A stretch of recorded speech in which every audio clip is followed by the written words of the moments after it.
CEO dan Presiden Direktur PT Energi Mega Persada Tbk, Syailendra S. Bakri menyampaikan, perusahaan memiliki keyakinan yang kuat terhadap potensi jangka panjang Kangean, khususnya pada lapangan gas Rancak dan West Kangean.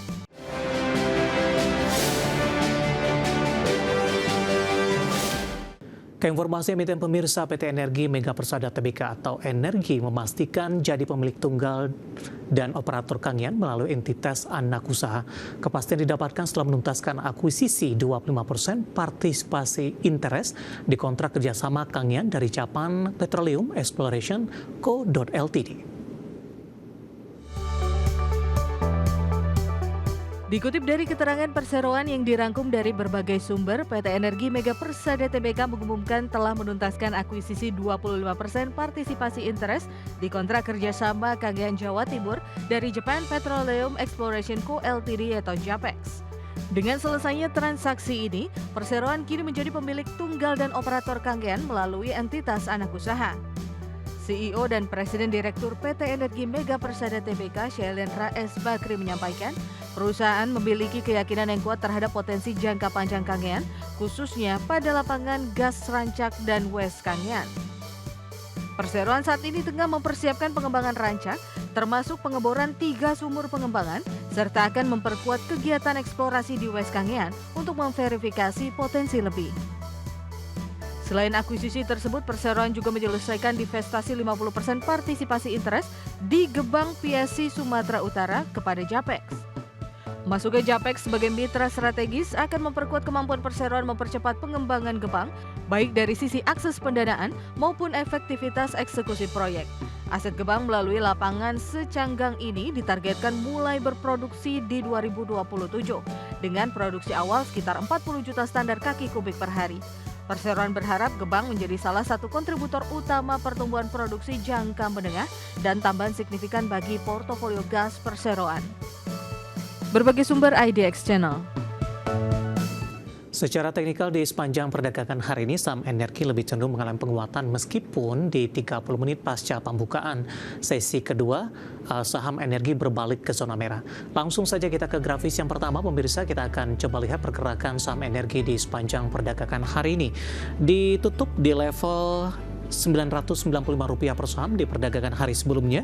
Pembukaan pada pagi tadi langsung mengalami penguatan ke level 1000. Kemudian beberapa menit pasca pembukaan, penguatan terbatas ke 1995. Kemudian saham energi kembali melaju, menguat ke 1015. Intraday tertinggi hari ini pukul 12 penutupan siang tadi, penguatan terbatas di 1005. Memasuki pembukaan sesi kedua, penguatan lebih ke arah terbatas dan 30 menit pasca pembukaan sesi kedua, saham energi melemah hingga ke 980 dan meninggalkan level 1000-an. Saat ini terjadi pembalikan arah, menguat di 0,50% di level 1000 dan intraday terendah hari ini di 980. Kita akan coba lihat pergerakan saham energi dalam beberapa bulan terakhir, pemirsa, mulai dari 3 Juni. Pergerakannya masih berada di level 200-an, Juli melesat ke 354, Agustus menguat di 635, September lebih melandai di 610-an, 2 September, kemudian 14 Oktober ini sudah mengalami penguatan signifikan dan sudah berada di level 1000-an, meskipun pembukaan sesi kedua pada siang tadi di level 1000 dan 1005 di posisi beberapa menit jelang penutupan sesi kedua hari ini. Dari sisi valuasi, dengan beberapa indikator yang ada, pemirsa, kita akan coba lihat dari posisi price to earning ratio-nya ada di kisaran 21.51 kali, PSR-nya di 3.31 kali, dan PBV sudah berada di atas 1 kali, tepatnya di 1.98 kali, dan PCFR di 7.07 kali. Kombinasi secara fundamental, teknikal, dan juga dari sisi valuasi, dan semoga bisa menjadi salah satu referensi untuk Anda. Kita akan jeda kembali dan tetap di tempat Anda. Setelah ini kita akan review jalannya perdagangan di sepanjang hari ini. Kami akan segera kembali sesaat lagi.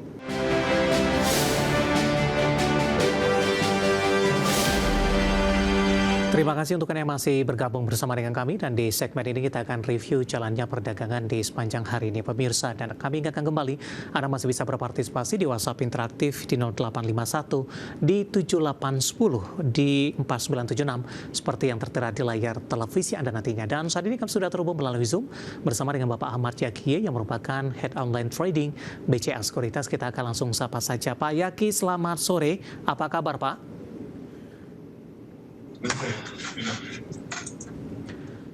Halo Pak Yaki, selamat sore. Sore Mas Dev, baik. Ya, terima kasih Pak Yaki sudah meluangkan waktu di IDA Channel. Pak Yaki, indeks harga saham gabungan hari ini lebih cenderung mengalami penguatan Pak, meskipun pasca pembukaan tadi sempat naik kemudian bergerak di zona merah 8.503. Namun di menit-menit terakhir jelang penutupan perdagangan di sesi kedua hari ini, penguatan terus berlanjut dan makin signifikan dan kembali mencetak rekor intraday tertinggi baru di 8585.862. Analisis secara teknikal Pak, penguatan yang masih berlanjut di sepanjang perdagangan hari ini meskipun tadi sempat bergerak di zona merah beberapa saat. Ya, teknikal sih harusnya ini emang IHSG masih menguat ya, dan masih cenderung mix.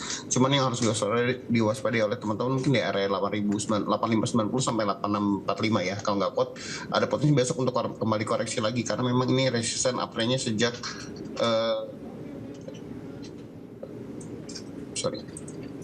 di Oktober 2025 ya. Jadi harusnya kalau besok di area 8590 sampai 8645 nggak kuat, cenderung untuk sell on strength sih atau profit taking dulu, karena memang ribuan hari ini juga bertahan di area supportnya ya, yang memang masih cukup kuat di area di area 8948 sampai 8500. Jadi memang secara tren masih bullish, cuman ini lebih ke teknikal.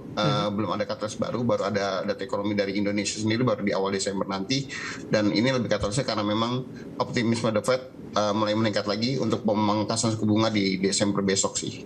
Baik, potensi ke 8.600 Pak, ketika skenario yang tadi cukup kuat di atas 8590.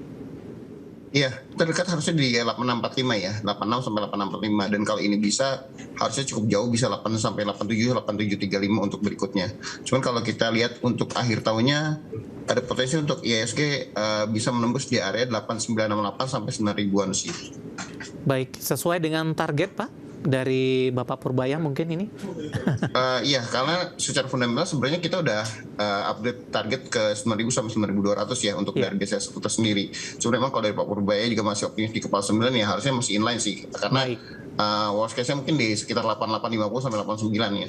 Apa yang menjadi dasar Pak atau indikator apa yang menyebabkan keoptimisan hingga ke 9.000 hingga ke 9.200 di penutupan akhir tahun yang tinggal beberapa pekan lagi perdagangan ke depan? Mungkin kalau dari segi ekonomi mungkin nggak ada yang sifatnya signifikan, cuma lebih karena katalis dari saham-saham konglomerat juga masih cukup bullish.